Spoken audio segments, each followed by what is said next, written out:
بسم اللہ الرحمن الرحیم رب اعوذ بک من همزات الشیاطین واعوذ بک رب ان یحضرون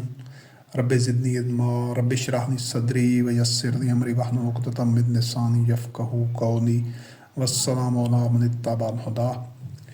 حقیق علی ان لا اکون علی اللہ الا الحق اللہ وحدہ لا شریک کی نازل کردہ آخری کتاب ہدایت قرآن مبین میں سے اللہ کی آیات کی روشنی میں ملت ابراہیم کے لیے، مسلمانوں کے لیے جو اپنے آپ کو مسلم کہتے ہیں، مومن کہتے ہیں، مومن ہونے کا دعویٰ کرتے ہیں، ان کے لیے اللہ کی آیات کی بنیاد کے اوپر جو رویا، جو خواب، جو ویژن اور جو نصب العین ہونا چاہیے، اس سلسلے میں یہ دوسرا درس ہے۔ اس میں جو اس کا پہلا حصہ تھا، اس میں بیت اللہ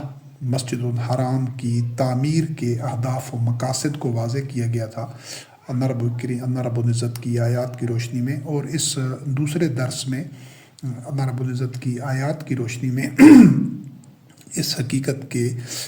مختلف گوشوں اور پہلوؤں کو اجاگر اور واضح کیا جائے گا کہ جب ابراہیم حنیف خلیل اللہ علیہ السلام اور اسماعیل علیہ السلام نے بیت اللہ کی تعمیر کی، تو وہ کتنے عظیم تر مقصد کے لیے، کتنے اعلیٰ عرفہ نصب العین کے لیے، اور اس نصب العین کی بنیاد کے اوپر اس سفر کا آغاز کیا گیا۔ ان کی اپنی زندگی میں تو وہی ان کا ہدف تھا، نصب العین تھا کہ نوع انسانی کی منفعت کا سامان ہو، اس گھر کو تعمیر کر کے لوگوں کو، نوع انسانی کو اپنے پاؤں پر کھڑا کیا جائے، اور جو پہلے حصے میں وہ سارے اہداف و مقاصد بیان کیے گئے تھے۔ اب اس دوسرے حصے میں اللہ رب کریم کی آیات کی روشنی میں یہ دیکھا جائے گا کہ جب نبی کریم علیہ السلام مبعوث ہوئے تو اس وقت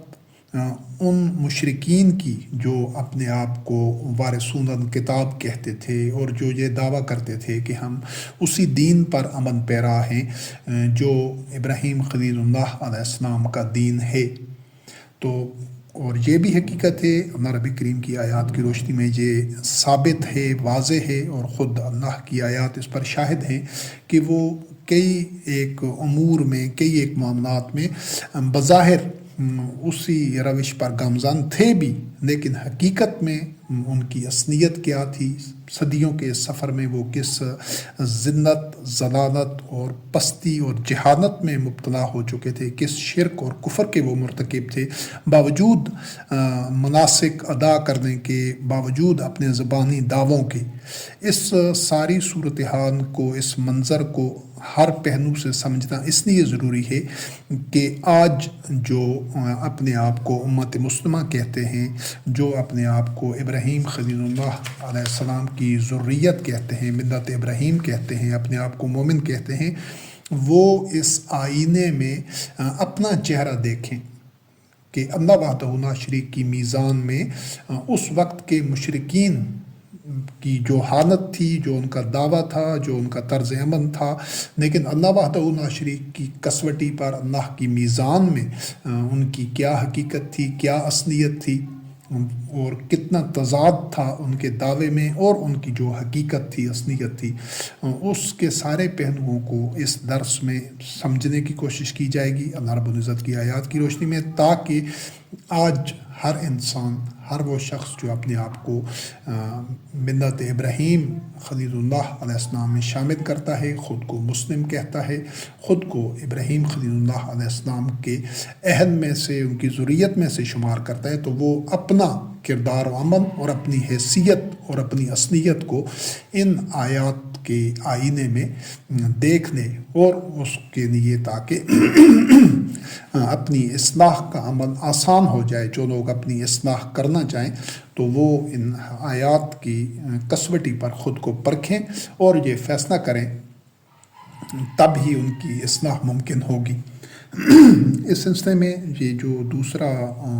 موضوع ہے، دوسرا درس ہے، اس کا موضوع ہے اضاعوا الصلاۃ واتبعوا الشہوات کے حوالے سے، یعنی عہد نزول قرآن کے مشرکین اس جرم کے پہلے حصے میں اس کی وضاحت کی گئی ہے کہ صنعت کو ضائع کرنا، صنعت اپنے مقام پر اس کی مکمل وضاحت ہے کہ جس کو اردو زبان میں نماز کہا جاتا ہے، نماز اس کو ادا کیا جاتا ہے دن کے مختلف اوقات میں رکوع، قیام اور صنعت اور سجدہ کے ادائیگی کے ساتھ، تو وہ جو صنعت کی ادائیگی ہے وہ بالکل دین کے شعائر میں سے ہے، لیکن صنعت کی جو مفہوم، جو مقصدیت اور جو اس کی روح ہے، اسنس اور جوہر ہے، وہ اس سے بلند تر ہے۔ وہ اس کو مختصر الفاظ میں یوں سمجھیں کہ وہ اظہار ہے کہ اس میں قرآن کریم کی تلاوت کی جاتی ہے، اور یہ جو ارکان صنعت ہیں، قیام، رکوع اور سجدہ، یہ بھی مومنین ادا کرتے ہیں دن کے مختلف اوقات میں، لیکن حقیقت میں وہ عکاس ہوتی ہے، وہ ترجمان ہوتی ہے صنعت، وہ ایک محسوس مظہر ہوتی ہے زندگی کے تمام شعبوں میں انفرادی و اجتماعی سطح پر وحی کے اتباع کا، یعنی جب زندگی کے تمام شعبوں میں وحی کا اتباع کیا جا رہا ہو، اجتماعی طور پر اللہ کے دین پر عمل پیرا ہو انسان، ایک معاشرہ انفرادی و اجتماعی طور پر، معیشت، معاشرت، اخلاقیات میں، عدل و قسط میں، ہر شعبے میں، اور پھر اس کے بعد وہ مناسک اور اس کا جو محسوس مظہر ہے صنعت قائم بھی کر رہا ہو، ادائیگی بھی کر رہا ہو، تو وہ صنعت پر حقیقت میں کاربند ہوں گے، وہ صنعت قائم کرنے والے ہوں گے۔ جو ایسے لوگ ہیں جو مختلف اوقات میں انفرادی طور پر، اجتماعی طور پر مسجدوں میں قیام، رکوع، سجدے والی صنعت تو ادا کرتے ہیں، لیکن اس کی مقصدیت سے غافل ہوتے ہیں، ان کی زندگی کے انفرادی و اجتماعی تمام معاملات میں وحی کا اتباع نہیں کیا جا رہا ہوتا، تو ایسے لوگ، ایسے مصلین ہیں جن کی صنعت ضائع ہو جاتی ہے، اور ان کو ایسی صنعت کوئی فائدہ نہیں دیتی، وہ باوجود ایسی صنعت ادا کرنے کے ان کے لیے وین ہے، تباہی ہے۔ فویل للمصلین الذین هم عن صلاتهم ساہون۔ تو یہ جو صنعت ہے، تو اس صنعت اجتماعی طور پر زندگی کے تمام شعبوں میں وحی کا اتباع کرنے کے لیے ایک اصطلاح ہے قرآن کریم میں، لیکن اس کی محسوس شکل بھی ہے، اس کے پیکر بھی ہیں کہ جس کی ادائیگی مومنین کرتے تھے، اور مومنین نے اس کی ادائیگی ہمیشہ کرنی ہے۔ تو یہ جو لوگ ابراہیم خلیل اللہ علیہ السلام کے بعد جو اگلی نسل، پھر اس کے بعد اگلی نسل، اس سے اگلی، ان کے جو جرم کو اللہ رب کریم نے دو اصطلاحوں میں، ایک ہی اصطلاح کے دو حصوں میں سمیٹ دیا ہے کہ وہ صنعت کو ضائع کر چکے تھے، یعنی ترک کر چکے تھے، ادائیگی ظاہری طور پر کر رہے تھے، لیکن اس کی مقصدیت کو فراموش کر چکے تھے، اس کی حقیقت سے غافل ہو چکے تھے کہ یہ صنعت ادا کرنے کا مقصد کیا ہے، کیوں یہ ادا کی جاتی ہے، اور یہ کس چیز کا مظہر ہے، اس کے تقاضے کیا ہیں۔ عملی تقاضوں سے اور اس کی مقصدیت سے، اس کی روح اور جوہر سے غافل ہو کر محض حرکات و سکنات اور زبان سے جو کچھ ادائیگی کر رہے تھے، وہ اسی کو ہی صنعت قرار دے رہے تھے، بالکل بین اسی طرح جس طرح آج ساری مسلم قوم کی بہت بڑی اور بھاری اکثریت اسی کو ہی صنعت سمجھ بیٹھی ہے، بس اسی مفہوم تک کہ وہ کچھ منٹ کے لیے دن کے مختلف اوقات میں قیام، رکوع اور سجدہ کر لیا اور اس میں کچھ قرت کرنی، تو وہ صنعت ادا ہو گئی۔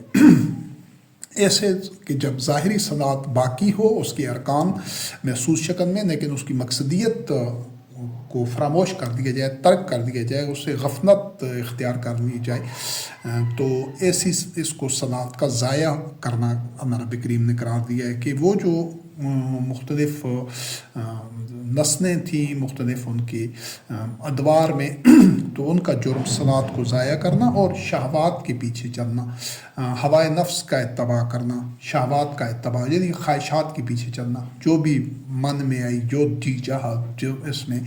وہی کا اتباع نہ کیا بلکہ اپنی ہوائے نفس اور شہوات کا، تو اس جرم کے مرتکب نسل در نسل بتدریج وہ مشرکین مکہ ہوتے آئے تھے، اور یہ پہلے بھی مختلف انبیاء علیہ السلام کے بعد لوگ انہی جرموں کے مرتکب ہو کر پستیوں میں، جہالت میں، ذلت میں اور ظلمات میں گھرتے جاتے ہیں۔ اللہ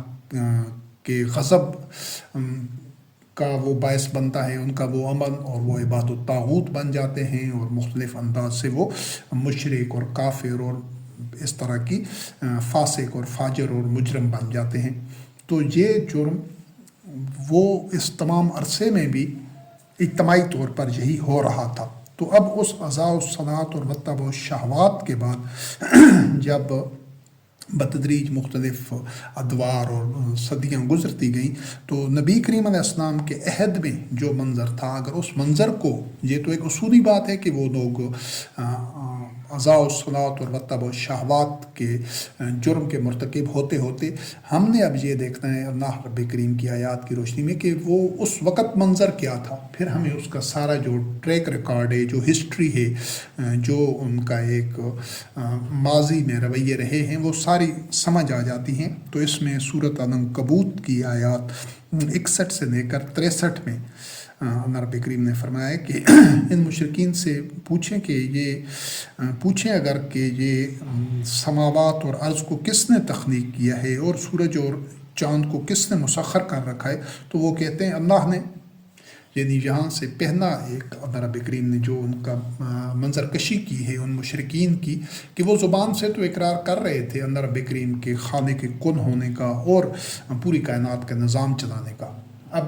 سن ہر آیت میں اور ان مشرکین کی اور آج کے جو اپنے آپ کو مسلمان کہتے ہیں، ان کی حالت میں ہر جو ان کے رویے ہیں ان کا ایک تقابلی جائزہ لیتے جائیں گے۔ پھر آخر میں ہمارے نتیجہ اخذ کرنا آسان ہوگا کہ زبان سے وہ بھی اقرار کر رہے تھے اللہ رب کریم کے خالق ہونے کا، اور تمام جو تخلیقات ہیں، مخلوقات ہیں، ان کے اوپر سورج، چاند، ستارے، سب کچھ اس کے اوپر اللہ رب کریم کے اقتدار کا، کہ سب اللہ رب کریم نے ان چیزوں کو مسخر کر دیا ہے، اس کے حکم کے مطابق چل رہے ہیں۔ تو وہ جواب دیتے تھے کہ اللہ، یعنی اور یہ جواب آج کے بھی جتنے بھی مسلمان ہیں جو اللہ رب کریم پر ایمان کا دعویٰ کرتے ہیں، یہ تمام بھی یہی جواب دیں گے کہ ان سب کو اللہ رب کریم نے تخلیق کیا ہے اور وہی اسی نے یہ ان سب کو مسخر کر دیا ہے۔ تو اللہ رب العزت نے ان کے اس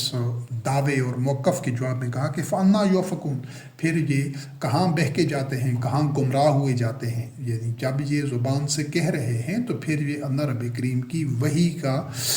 قرآن کریم کا اتباع کیوں نہیں کرتے، یہ ایمان کیوں نہیں لاتے، حقیقت میں زبانی اقرار سے آگے بڑھ کر زندگی کے تمام شعبوں میں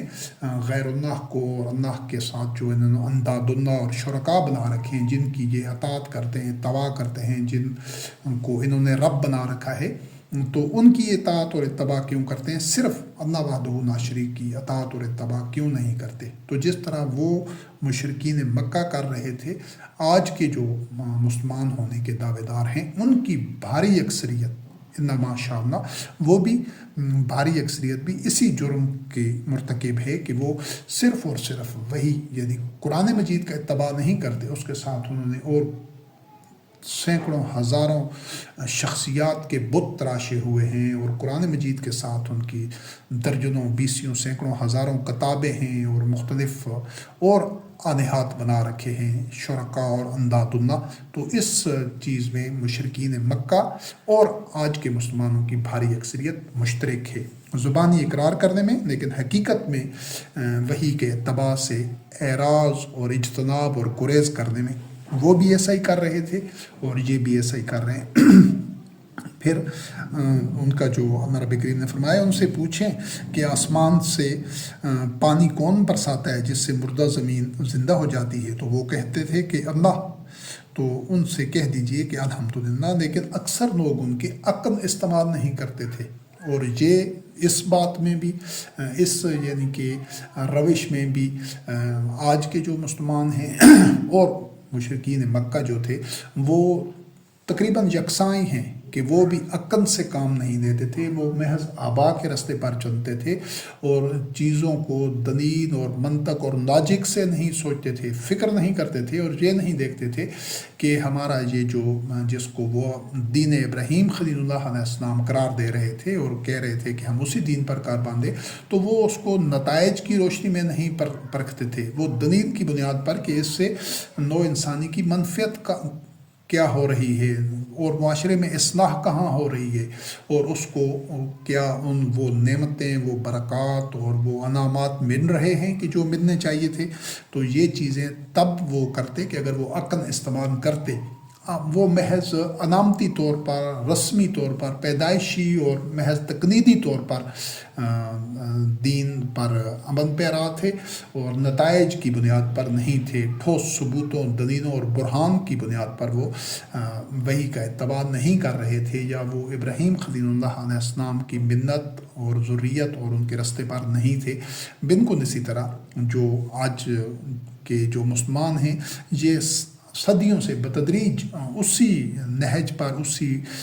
ذلت، پستی اور جہالت میں پہنچ چکے ہیں جس میں مشرکین مکہ تھے، کہ یہ بھی بس پیدائشی طور پر کہ کلمہ پڑھ لیا یا کچھ مناسک ہیں وہ، یا ایک روایتی اور علامتی طور پر کہ معاشرے میں بچپن سے ہی وہ جو کچھ سنا ہے کہ اللہ رب کریم ہے اور ہم مسلمان ہیں اور یہ سب اسی نے پیدا کیا ہے، اور کچھ عبادات اور مناسک پر کار باندھے،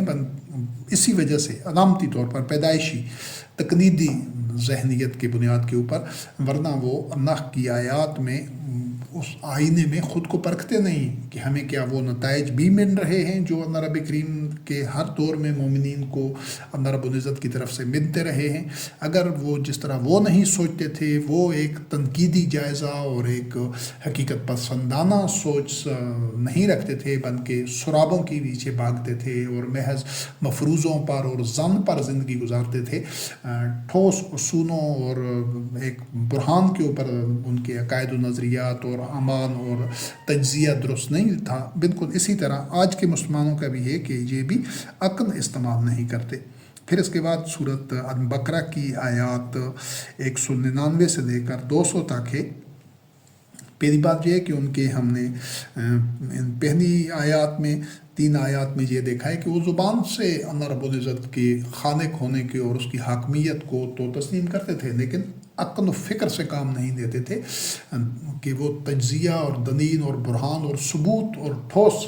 اصولوں اور حقائق کی بنیاد پر چیزوں کو نہیں دیکھتے تھے، بلکہ مقلدانہ ذہنیت کے ساتھ وہ دعویٰ کرتے تھے کہ جس ماحول میں پیدا ہوا، محض کچھ رسم و رواج کو اور رسوم کو اور آبا کے عقائد کی تقلید، اندھی تقلید کرتے رہے۔ اب ان اگلی 2 آیات میں سورۃ البقرہ کی آیات 199 اور 200 میں اللہ رب کریم نے فرمایا کہ تم ادھر سے واپس پھرو اور مڑو۔ یہ ابھی حج کے مناسک کا تذکرہ ہے۔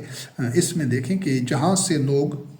واپس پھرتے ہیں یا مڑتے ہیں، اور اللہ سے مغفرت طلب کرو، اللہ غفور الرحیم ہے، اور جب تم اپنے مناسک مکمل کر چکو، طے کر چکو،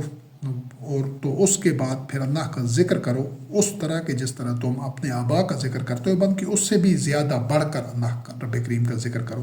تو ان 2 آیات سے یہ ثابت ہوتی ہیں کہ اس وقت حج ادا کیا جا رہا تھا، جس وقت نبی کریم علیہ السلام مبعوث ہوئے تو تھے وہ مشرکین مکہ، لیکن وہ قرآن مجید میں ایک اور جگہ بھی تذکرہ ہے اس کے کہ وہ حاجیوں کے لیے پانی پلاتے تھے، حج کے انتظامات کرتے تھے، اور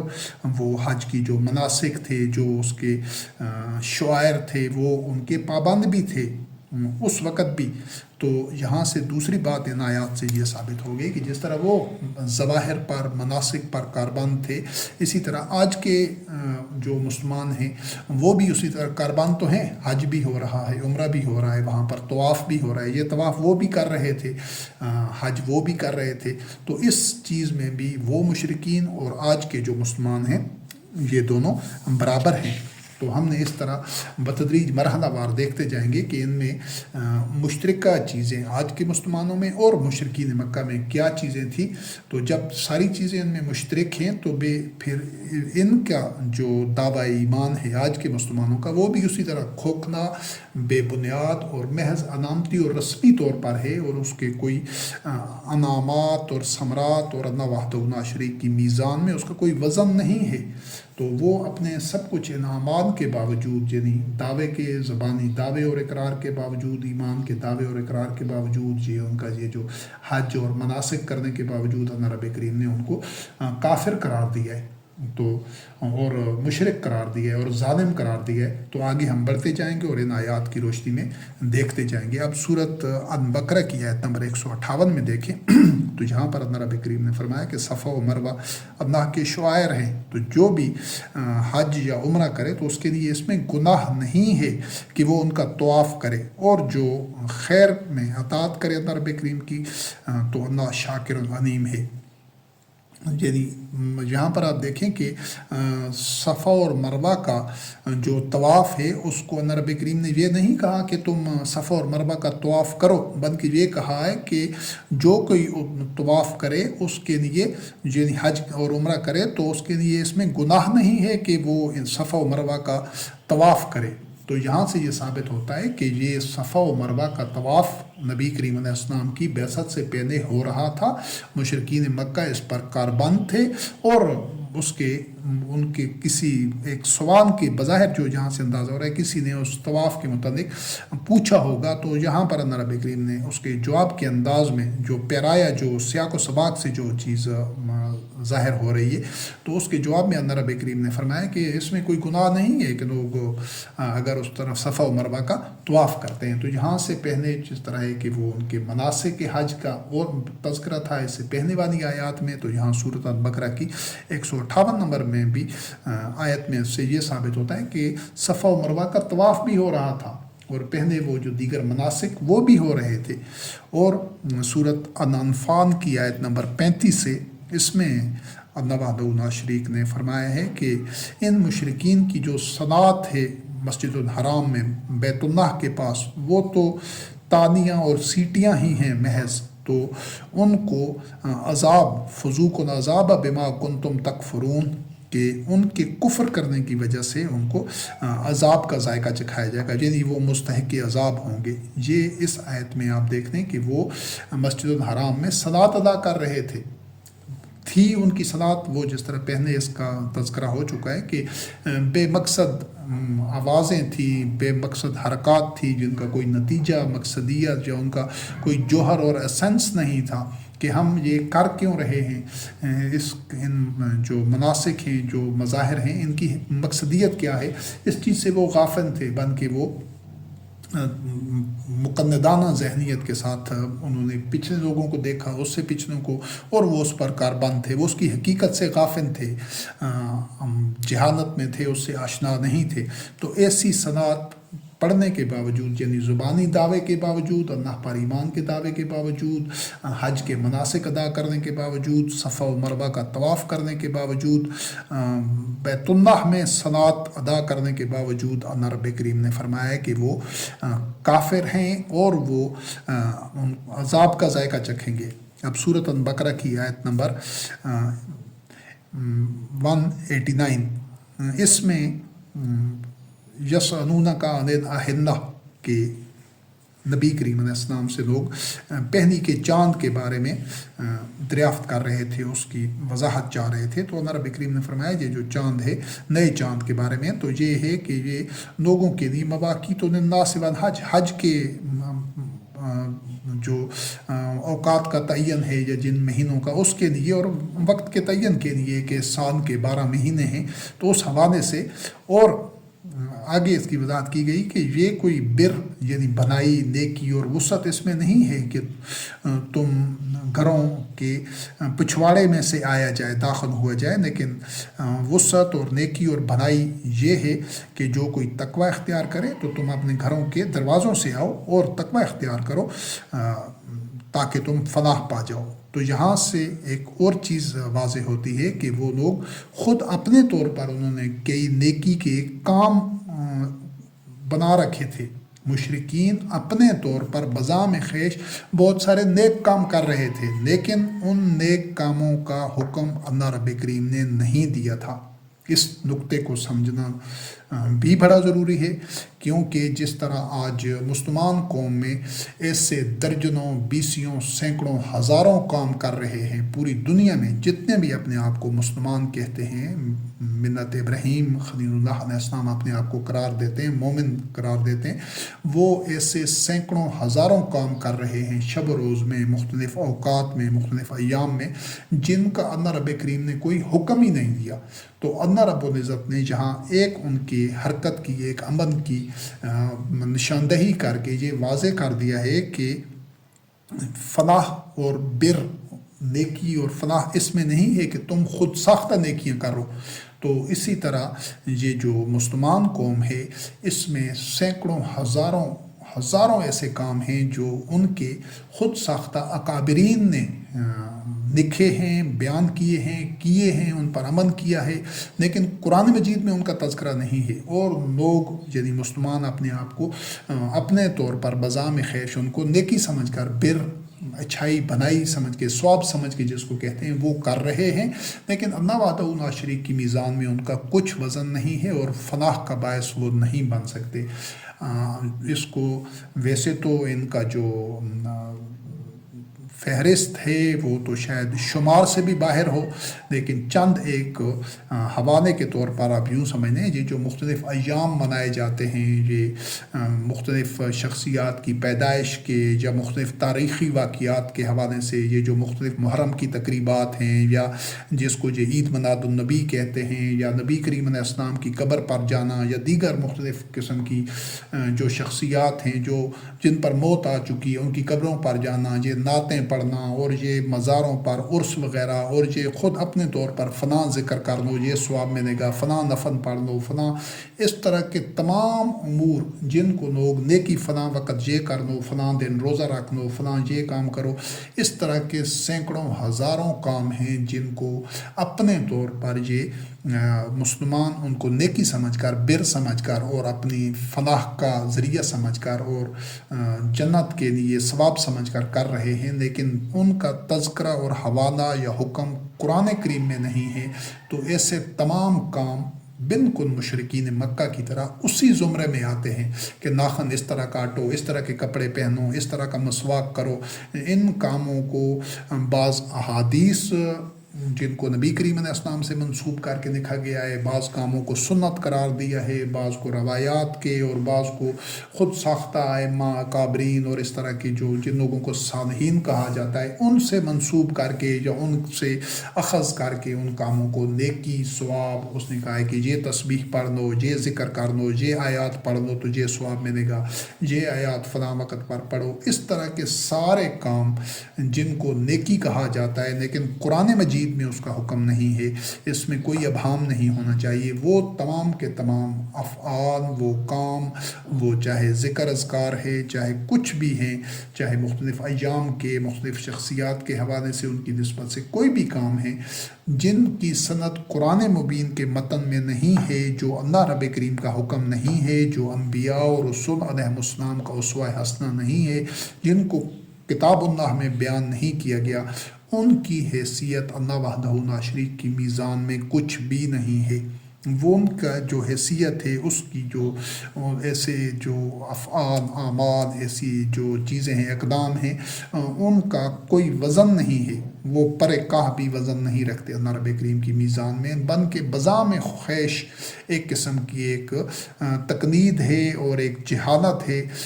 بن کے شرک کا ارتکاب ہے کہ اللہ کے حکم کے ساتھ اور اپنے جو مختلف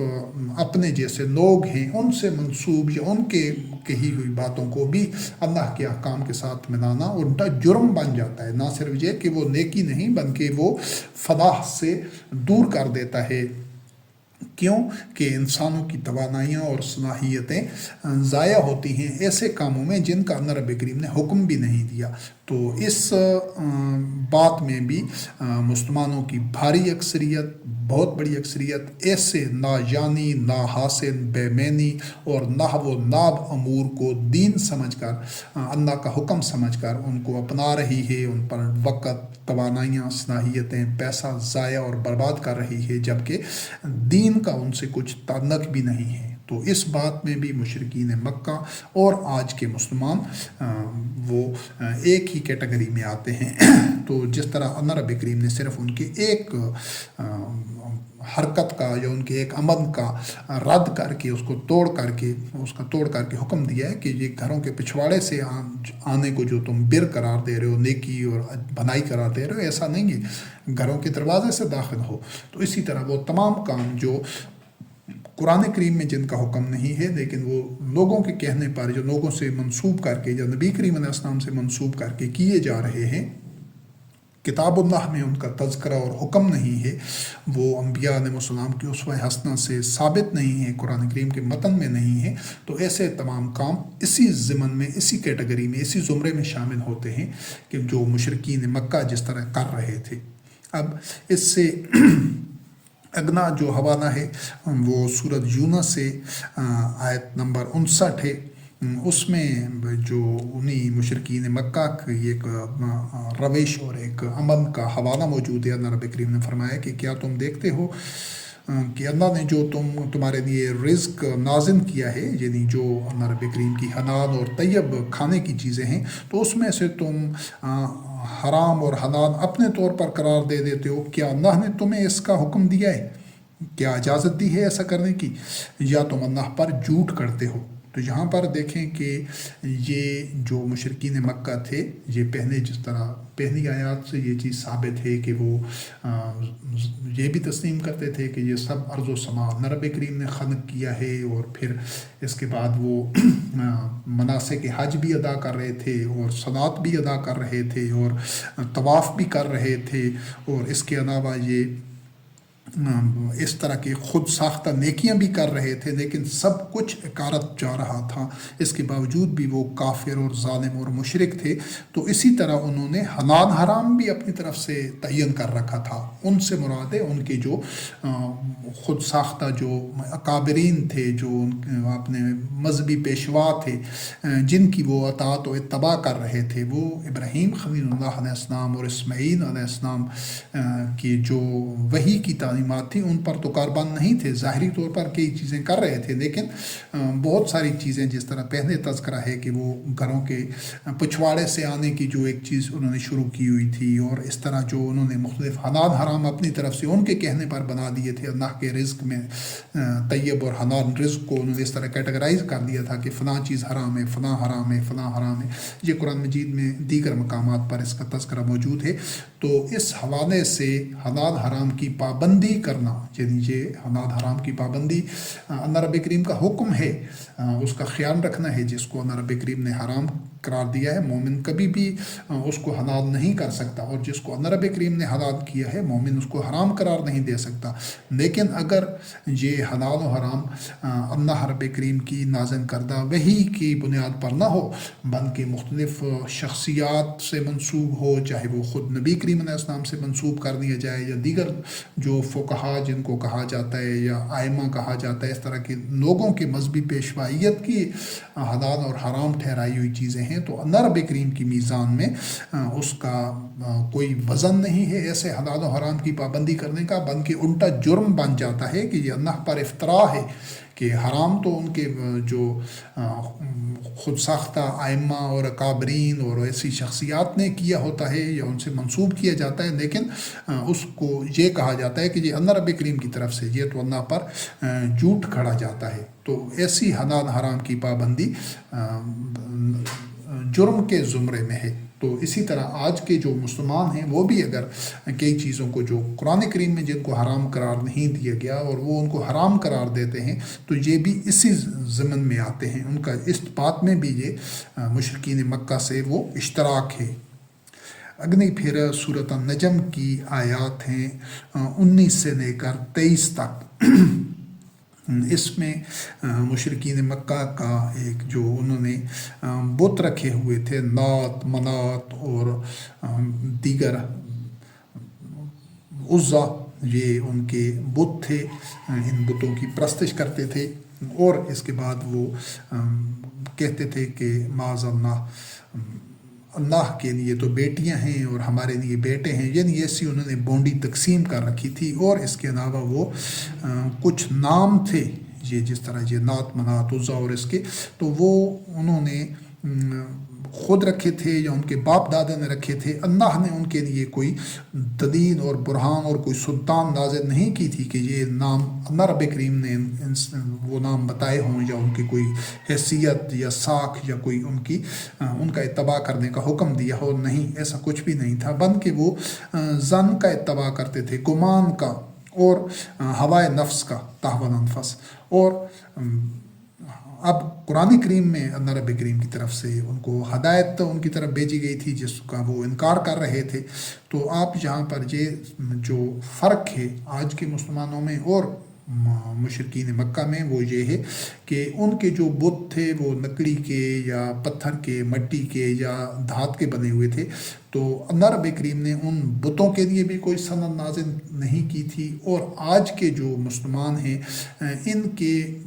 بتوں میں یقیناً اس طرح کے وہ لکڑی یا پتھر یا دھات کی بنی ہوئی مورتیاں تو نہیں ہیں، لیکن بتوں کی نوعیت، پہلے حصے میں بھی اس کو واضح کی گئی، بتوں کی نوعیت اور ساخت تبدیل کر دی ہے. ورنہ جو اصول ہے وہ یہ ہے کہ یہ بھی ایسی بہت ساری ان گنت بے شمار چیزوں کو آج کے مسلمان بھی، جو اپنے آپ کو مسلمان کہتے ہیں، ملت ابراہیم کہتے ہیں، ابراہیم خلیل اللہ علیہ السلام تو مشرک نہیں تھے، وہ تو حنیف تھے، وہ تو اللہ وحدہ لا شریک کی ہی عبادت کرنے والے تھے. ان کا الہ، رب اور معبود اللہ رب العزت ہی تھا. جبکہ ان مسلمانوں کے تو بے شمار آلہات ہیں، انداد اللہ ہیں جو انہوں نے خود گڑے ہوئے ہیں، جو اپنے باپ دادا سے انہوں نے دیکھے ہیں. تو وہ کچھ نام ہیں جو انہوں نے رکھ دیے ہیں، اور اس پر وہ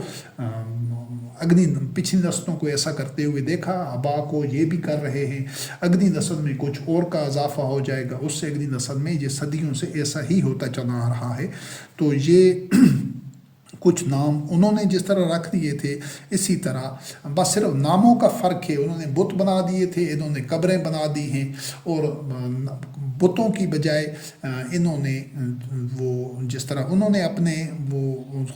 ان کے جو مذہبی پیشوا تھے، ان کے احکامات حلال حرام کے اور اس طرح کے نیکی اور برائی کے جو احکامات ان کے گھڑے ہوئے تھے، وہ ان کی پاسداری کر رہے تھے. اور یہ جو مسلمان قوم ہے، انہوں نے قرآن کریم کے علاوہ جتنی بھی مختلف کتابیں ہیں، چاہے وہ فقہ کی ہیں، چاہے ان کو احادیث کا نام دیا گیا ہے، سنت کا نام دیا گیا ہے، یا انہی احادیث اور روایات کی بنیاد پر جو تفاسیر ہیں، یا ان کو ائمہ کے اقوال و افعال اور اعمال کا نام دیا گیا ہے، جو بھی لٹریچر قرآن کریم کے علاوہ جو بھی ان کی تحریریں ہیں، مواد ہے، جس کو مذہبی ورثہ کہا جاتا ہے، اس سب کے متعلق بھی اللہ رب کریم نے کوئی دلیل نازل نہیں کی. یہ جتنے مختلف قسم کے جن لوگوں کو امام قرار دیتے ہیں یہ، یا مختلف جو جن کو محدثین قرار دیتے ہیں، ان میں سے کسی کا نام بھی قرآن کریم میں نہیں ہے. کسی کے لیے اللہ رب کریم نے کوئی سلطان نازل نہیں کی. تو اس ضمن میں یہ آج کے مسلمان جو موجود ہیں اور مشرکین مکہ ان چیزوں میں بھی مشترک تھے. صرف یہ ہے کہ جو ایک فرق تھا وہ ایک معنویت کے لحاظ سے، یا ایک بنیادی اس میں فرق نہیں تھا. صرف ان کے بت ایک محسوس شکل میں تھے، طبی حالت میں مادی طور پر بنے ہوئے مختلف دھاتوں سے، یا مٹی اور پتھر اور لکڑی سے. لیکن آج کے جو بت ہیں یہ مختلف قبروں کی صورت میں ہیں، یا مختلف ان کے شخصیات کے بت ہیں، اور ان کی تحریروں اور ان کی جو ملفوظات ہیں، جو کتب ہیں، ان کی صورت میں موجود ہیں. تو اس ضمن میں بھی ان مشرکین میں اور آج کے مسلمانوں میں کوئی بنیادی اساسی فرق نہیں ہے. بس ایک ہیئت کا فرق ہے کہ ان کی بتوں کی ہیئت اور تھی. یہ تو وقت جب بدنا ہے تو یقیناً یہ اس طرح جب بت پرستی کو مٹی پتھر اور لکڑی وغیرہ کے دھات کے بتوں کو اس طرح ٹھکرا دیا گیا، رد کر دیا گیا، تو اب مسلمانوں کے لیے ایسے بت بنانا پھر سے مشکل تھا، کیونکہ انسان اتنا شعوری طور پر ایک ارتقاء کا مرحلہ طے کر چکا تھا وحی کی تعلیمات کی روشنی میں. تو اس طرح کے بت تو یہ نہ بنا سکے بعد میں آنے والے جو مشرکین اور بت پرست. لیکن انہوں نے بتوں کی ہیئت اور ساخت اور نوعیت تبدیل کر کے پھر سے اپنا وہی بت پرستی کا کاروبار اور دھندا شروع کیا ہوا ہے. صرف اس کی ہیئت اور ساخت تبدیل ہو گئی ہے. پھر اس کے بعد سورۃ الحج میں، سورۃ الحج کی آیت نمبر 25 سے ان مشرکین کی جو روش اور یہ آج کے جو اپنے آپ کو مسلمان کہتے ہیں، اور جو خاص طور پر جو کعبہ کے متبنی ہیں آل سعود، ان کے حوالے سے جو چیز مشترک ہے کہ وہ بھی آپ نے پچھلی آیات میں دیکھا ہے کہ وہ حج بھی کر رہے تھے، مناسک بھی حج کے، حلال حرام کی پابندی اور صلات بھی وہاں پر ادا کر رہے تھے۔ تو اسی طرح اللہ رب کریم نے اس سب کچھ کے باوجود کہا ہے کہ الذین کافروا، کہ یہ لوگ تو کافر ہیں، یہ تو کفر کا ارتکاب کر رہے ہیں، کہ لوگوں کو اللہ کے راستے سے روکتے ہیں اور مسجد الحرام سے، حالانکہ اللہ رب کریم نے اس کو تمام لوگوں کے لیے یکساں ٹھہرایا ہے، چاہے کوئی وہاں کے رہنے والے ہوں چاہے وہ باہر کے ہوں۔ اور جو الحاد یعنی جو کج روی اختیار کرے گا، ایک طرف کو ٹیڑھا راستہ اختیار کرے گا، سیدھے راستے کو چھوڑ کر ایک طرف نکل جائے گا ظلم کے ساتھ، تو اس کو عذاب علیم سے دوچار ہونا ہوگا۔ یہ اس دور کے مشرکین کے لیے اللہ رب کریم نے جو اللہ کے کلمات ہیں یا اللہ رب کریم کی سنت ہے، آج کے بھی جو مسلمان یا آل سعود خاص طور پر سعودی عرب والے یہی کچھ ہی کر رہے ہیں کہ وہ تمام انسانوں کو بیت اللہ سے روکتے ہیں، اللہ کے راستے سے روکتے ہیں، اور صرف یہ جو اپنے آپ کو مسلمان کہتے ہیں ان کے لیے انہوں نے بیت اللہ کے دروازے کھولے ہوئے ہیں۔ تو یہی کام مشرکین مکہ بھی کر رہے تھے۔ اور دوسری انہوں نے جو بیت اللہ پر اجارہ قائم کیے ہوئے، جو اپنی چودراہٹ قائم کر رکھی ہے ان غاصبوں نے، وہ یہ ہے کہ صرف یہ وہاں کے جو لوکل لوگ ہیں یا جو وہاں کی اشرافیہ ہے وہی سارے امور بیت اللہ کے سنبھالتی ہے، حالانکہ یہ تمام نوع انسانی کے لیے پوری دنیا کے جو ملت ابراہیم میں شامل لوگ ہیں، چاہے وہ دنیا کے کسی کونے سے تعلق رکھتے ہوں، تو ان سب کا یکساں حق ہے کہ ان میں سے جو بھی اہل لوگ ہوں، ان میں کوئی بھی ہنر ہو، کوئی خوبی ہو، کسی بھی شعبہ زندگی میں ان کو کمال حاصل ہو، کہ وہ نوع انسانی کی منفعت کے لیے اپنی خدمات، اپنی صلاحیتیں پیش کر سکیں، تو ان تمام لوگوں کو یکساں میرٹ کی بنیاد پر یہ حق حاصل ہے، اللہ رب کریم نے دیا ہے کہ وہ تولیت کعبہ ان کو دی جائے، اور وہ اپنی جو صلاحیتیں ہیں، جو علم ہے، جو ہنر ہے، جو قابلیت ہے، اس کو بروئے کار لاتے ہوئے بہتر سے بہتر انداز سے نوع انسانی کی منفعت کے لیے کام کر سکیں۔ یہ اس گھر کی تعمیر کا مقصد تھا۔ لیکن ان لوگ انہوں نے جو مشرکین مکہ تھے، قریش تھے، انہوں نے اپنی اجارہ داری اور قبضہ گروپ بنے ہوئے تھے، جس طرح آج آل سعود اور سعودی عرب والے لوگ بنے ہوئے، کہ انہوں نے اپنی ذاتی یا اپنے باپ دادا کی جاگیر سمجھ رکھا ہے بیت اللہ کو۔ تو اس حرکت میں اور اس روش میں بھی مشرکین مکہ اور آج کے جو مسلمان اور خاص طور پر جو آل سعود اور سعودی عرب کے باشندے یکساں ہیں اس جرم میں بھی، اور ان کو اللہ رب کریم نے کافر قرار دیا ہے اپنی اس روش کی وجہ سے، کہ وہ بیت اللہ کی اس مقصد تعمیر کو فراموش کر چکے تھے جس کے لیے یہ گھر بنایا تھا۔ بالکل آج بھی جس طرح یہ آج کے یہ متبنی جو بنے ہوئے ہیں کعبہ کے، یہ فراموش کر چکے ہیں۔ پھر اس کے بعد سورۃ الفتح کی آیت نمبر 25 سے کہ جو لوگ ہم الذین کافروا، کہ یہ مشرک کفر کر رہے ہیں اور جو مسجد الحرام سے تمہیں روک رہے ہیں، اور ہدیے کے جو لوگ ہدیہ بیچتے ہیں اپنی طرف سے، کہ وہ اپنی جگہ پر پہنچے، اور اگر اللہ رب کریم نے فرمایا کہ ایسے مومن مرد اور عورتیں نہ ہوتی کہ جن کو تم نہیں جانتے کہ وہ تمہارے ہاتھوں میں کچھ لے جائیں، تو پھر تمہیں اس میں بعد میں ندامت اور پچھتاوا ہو نا علمی میں، تو اللہ رب کریم جس کو چاہتا ہے اپنی رحمت میں داخل کرتا ہے۔ اور اگر یہ مشرکین الگ ہو جاتے، یعنی ان میں ادھر کوئی مومن نہ ہوتے مکہ میں، تو ہم ان کو عذاب دیتے، جو ان میں سے الذین کفروا منہم عذابا علیما، سخت ترین عذاب دیتے۔ یعنی اللہ رب کریم نے اس آیت میں سورۃ الفتح کی آیت نمبر 25 میں یہ واضح کیا ہے کہ جن جرموں کا یہ ارتکاب کر رہے ہیں مشرکین مکہ، اب مشرکین مکہ تو حج کو، عمرہ کو، اور سارے ان پر جو ان کا تسلط اور اجارہ داری تھی، اور جو وہ وہاں پر قبضہ گیر بنے ہوئے تھے، قبضہ گروپ بنے ہوئے تھے، تو وہ تو حج اور عمرہ کو اسی طرح ادا کرنے پر مصر تھے جس طرح انہوں نے اپنے باپ دادا سے دیکھا تھا، جبکہ محمد رسول اللہ علیہ السلام اور آپ کے متبعین بیت اللہ کا وہ مصرف بیان کر رہے تھے جو کہ پہلے حصے میں بیان کیا جا چکا ہے، کہ جس سے ساری انسانیت کی منفعت کا سامان ہو اور قیام الناس کے لیے ہو، جو ساری وضاحت ہو چکی پہلے حصے میں۔ تو ان کو جو اس وقت متبنی تھے مشرکین،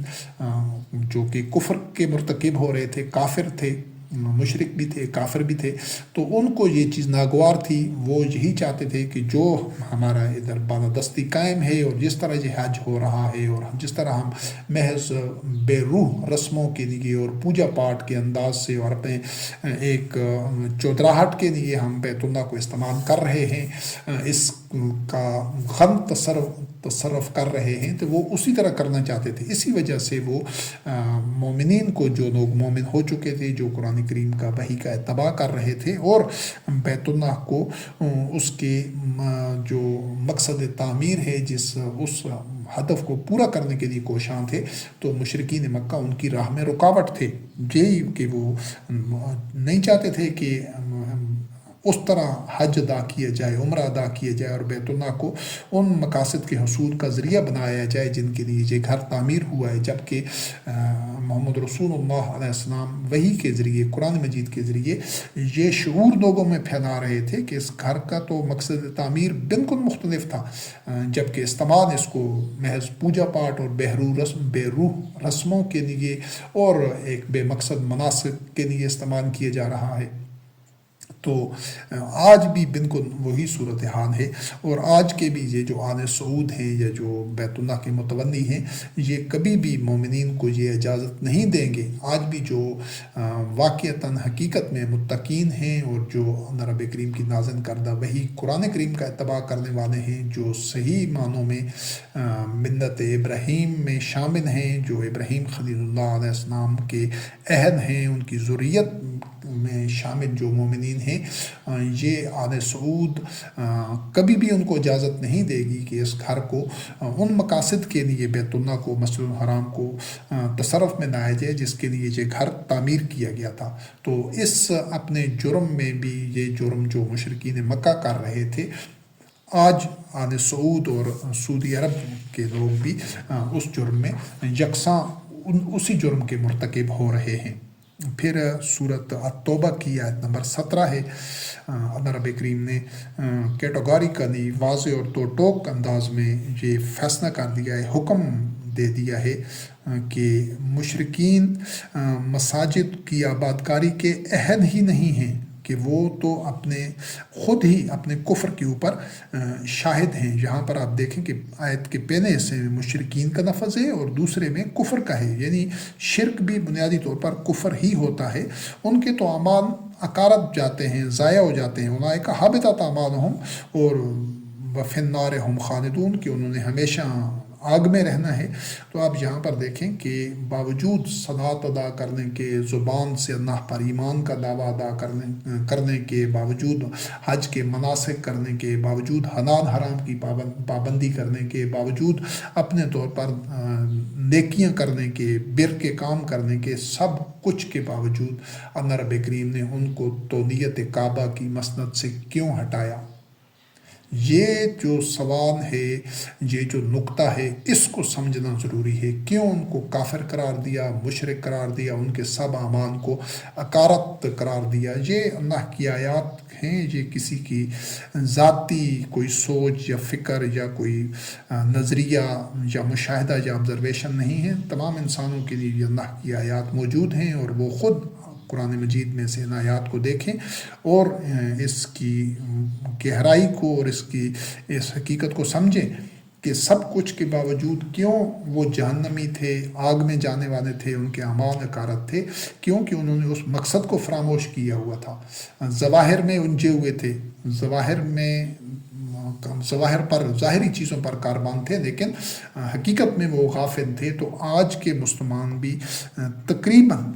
تقریباً اکثریت، ماشاء اللہ استثناء ہوتا ہے، ہر اکثریت میں کچھ ایسے لوگ ہوتے ہیں، آج بھی ایسے لوگ یقیناً ہیں دنیا میں جن کو یہ شعور ہے، لیکن وہ ابھی مؤثر طور پر ایک اجتماعی پیکر میں نہیں ڈال سکے، ان میں وہ وحدت الفت پیدا نہیں ہوئی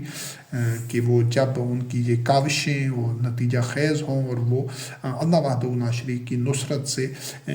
اسی طرح آج کے مشرکین کو اس بیت اللہ کی تولیت سے بے دخل کر دیں،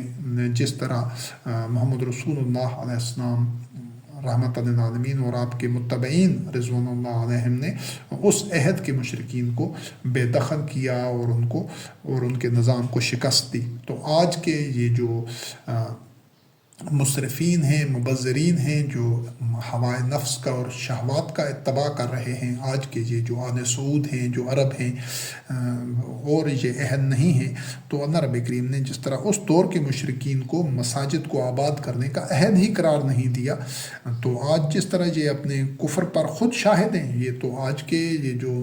خاص طور پر تمام جو مسلمان اپنے آپ کو ممالک، اپنے آپ کو مسلمان ممالک کہتے ہیں، جہاں مسلمانوں کی اکثریت ہے، ان کے تمام جو حکمران ہیں عمومی طور پر وہ تمام کے تمام عباد الطاغوت ہیں، وہ عالمی طاغوت کے آگے سجدہ ریز ہیں، عالمی طاغوتی نظام کے سامنے انہوں نے سر جھکائے ہوئے ہیں، تو وہ تو اپنے کفر پر خود گواہ ہیں۔ تو اسی وجہ سے ان کے جو اعمال ہیں، اس دور کے مشرکین کے بھی سب اعمال سب کچھ کرنے کے باوجود حقارت تھے، اور آج کے مسلمانوں کے، اور جو آج کے اس درس کی آخری آیت کا حوالہ ہے وہ ہے سورۃ الانفال کی آیت نمبر 34 سے۔ تو اللہ رب کریم نے اس روش کا جو نتیجہ بیان کیا تھا، جب ان پر اتمام حجت ہو گیا، ان کو وحی کا پیغام اور وحی کے مقاصد اور اہداف بتا دیے گئے تھے مشرکین کو کہ وہ اپنی اس روش کو چھوڑیں اور اس بیت اللہ کو جس مقصد کے لیے تعمیر کیا گیا تھا اس مقصد کے لیے اس کو بروئے کار لانے دیں، اور اس گھر کا اسی طرح تصرف کریں جس طرح محمد رسول اللہ علیہ السلام پر قرآن کریم کے احکام کی صورت میں نازل ہو چکا تھا، جو کچھ پہلے حصے نشست میں پہلے درس میں بیان ہو چکا ہے اور آگے بھی آیات آئیں گی۔ تو جب انہوں نے مشرکین نے مسلسل اس اللہ کی آیات کے بلاغ کے باوجود، پہنچنے کے باوجود، ان احکام کو سمجھنے کے باوجود جب وہ انکار کیے رہے، جب وہ اللہ کی آیات کو رد کرتے رہے اور اس کے لیے آمادہ نہیں ہوئے کہ وہ لوگوں کو اللہ کے راستے سے روکنا چھوڑ دیں اور بیت اللہ کو تمام انسانوں کے لیے کھول دیں اور ساری انسانیت کی منفعت کے لیے اس کار کو مرکز بنائیں، تو اس کے لیے جب وہ آمادہ نہیں ہوئے تو پھر اللہ رب کریم نے ان کے لیے جو فیصلہ کن حکم ہے، جو اللہ کے امر ہے، جو اللہ رب کریم کے کلمات ہیں، اس کی مشیت، اذن اور سنت ہے، اس کی روشنی میں اللہ رب العزت نے فرمایا کہ وما لهم الا يعذبهم الله وهم يصدون عن المسجد الحرام وما كانوا اولیاء، کہ اللہ رب کریم ان کو عذاب کیوں نہیں دے گا، یعنی جب ان کی یہ روش رہی تو پھر ان کے اوپر عذاب آنا لازم ہو گیا۔ بالکل اسی طرح اگر آج بھی یہ آل سعود اور دیگر جو اولیاء بنے ہوئے ہیں، متولی ہیں بیت اللہ کے، یہ اپنی روش ترک نہیں کرتے، یہ بیت اللہ کا اسی طرح جو استعمال اور تصرف ہے جس طرح قرآن کریم میں بیان کیا گیا ہے وحی کی روشنی میں، اس مقصد کے لیے اس گھر کو استعمال نہیں کرتے ساری نوع انسانی کی منفعت کے لیے، بلکہ موجودہ جو صدیوں سے جو اس گھر کا استعمال اور تصرف چلا آ رہا ہے اس پر یہ اس کو قائم رکھنا چاہتے ہیں۔ بنیادی ریڈیکل تبدیلیوں کے لیے اللہ کی آیات کی روشنی میں وہ بنیادی ایک اس کی مصرف گھر کا تبدیل نہیں ہوتا، اسی روش پر رہنا چاہتے ہیں، تو ان کے لیے بھی آج اسی طرح اللہ رب کریم کی طرف سے عذاب کا اعلان ہے۔ ان کو جو ایک موقع ہے کہ وہ اس کے لیے توبہ کریں اور اپنی اس غلط روش کو چھوڑ کر اپنی اصلاح کریں، اپنے اندر وہ تغیر نفس پیدا کریں اور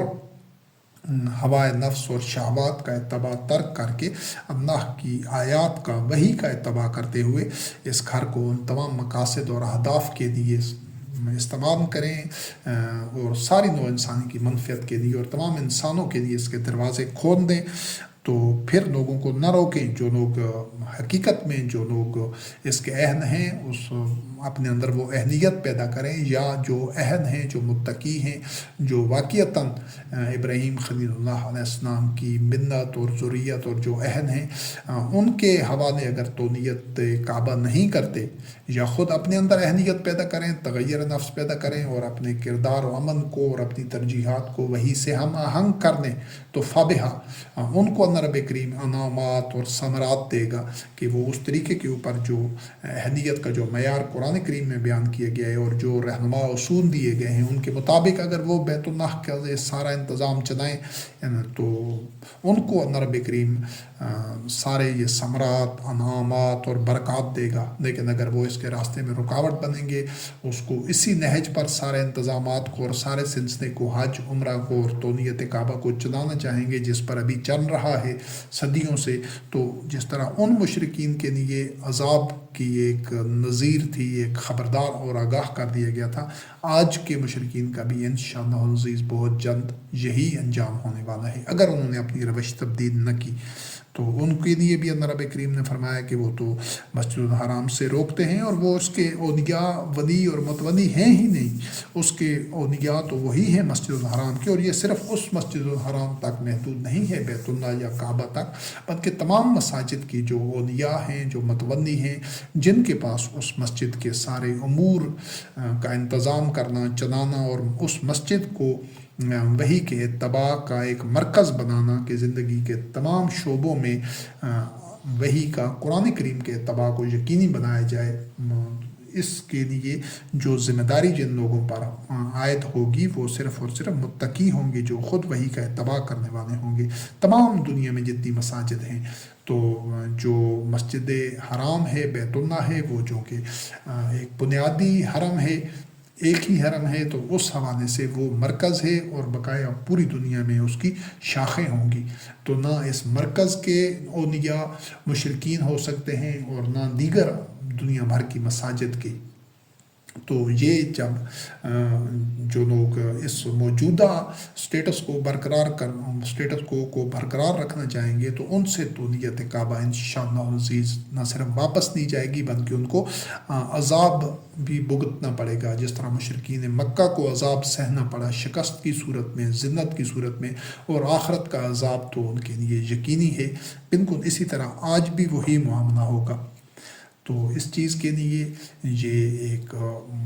وحی کی تعلیمات، وحی کی جو اللہ رب کریم کی آیات ہیں وہ سب کے سامنے ہیں، اور یہ اب تمام دنیا کے جو ابراہیم خلیل اللہ علیہ السلام کی ملت اور ذریت ہے ان کی ذمہ داری ہے کہ وہ اپنے آپ کو اس ہدف کے حصول کے لیے تیار کریں، اور اپنی کوتاہیاں، خامیاں دور کریں، اور اپنے اندر وہ تغیر نفس پیدا کریں تاکہ وہ اس قابل ہو جائیں، اس اہلیت اپنے اندر پیدا کریں کہ ان سے تونیت کعبہ واپس لیں۔ اور اس کے لیے پھر آگے جو مختلف مراحل ہیں اور دیگر قرآن کریم کی آیات کی روشنی میں جو اس تمام تغیر نفس کا انفرادی و اجتماعی سطح پر مختلف حوالوں سے تذکرہ موجود ہے کہ جو ابراہیم خلیل اللہ علیہ السلام کی ملت اور ذریت اور اہل ہیں، انہوں نے ابراہیم خلیل اللہ علیہ السلام کے